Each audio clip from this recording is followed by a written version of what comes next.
Section 43 of Part 7 of Chapter 3 of Income Tax Ordinance 2001 that deals to foreign official government जो foreign government के officials है उनकी income अगर वो पाकिस्तान में कोई इनकम कमाए, कोई सर्विसेज वगैरह पाकिस्तान में दे दे, या पाकिस्तान में अगर वो कोई सैलरी वगैरह ले ले, लेकिन वो फॉरेन ऑफिस के जो है ना वो एम्प्लॉयज़ होते हैं, तो उनकी ये सैलरी या इनकम वगैरह जो है ना वो पाकिस्तान में एग्जेम्प्ट फ्रॉम टैक्स होते हैं।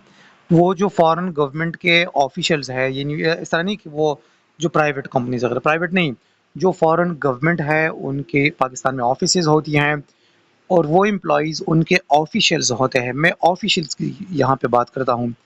तो इस केस में उन ऑफिशियल्स की अगर वो सैलरी पाकिस्तान में भी लेते हैं तो उनकी ये सैलरी एग्जेम्प्ट फ्रॉम टैक्स होते हैं under this ordinance.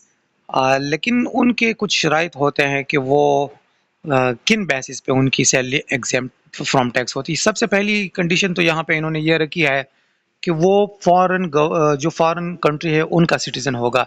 That person should not be the citizen of Pakistan, वो हरगिज पाकिस्तान का सिटीजन नहीं होगा। दूसरी बात कि वो पाकिस्तान में उस ऑफिस यानी उस गवर्नमेंट का जो फॉरेन गवर्नमेंट है उस कंट्री की गवर्नमेंट का ऑफिशियल होगा, ना कि वो फॉरेन सिटीजन है और वो पाकिस्तान में पाकिस्तान की ऑफिस में काम करते नहीं।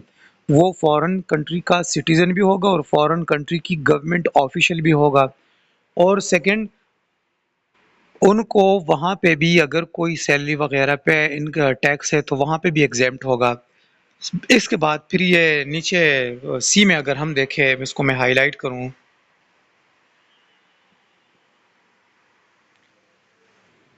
ये मैंने हाईलाइट किया यहाँ पे, ये कंडीशन यहाँ पे बताता है जो इनकम टैक्स ऑर्डिनेंस 2001 है, ये कहता है कि वो भी जो फॉरेन गवर्नमेंट है वो गवर्नमेंट भी सेम ट्रीट करता होगा पाकिस्तान के साथ।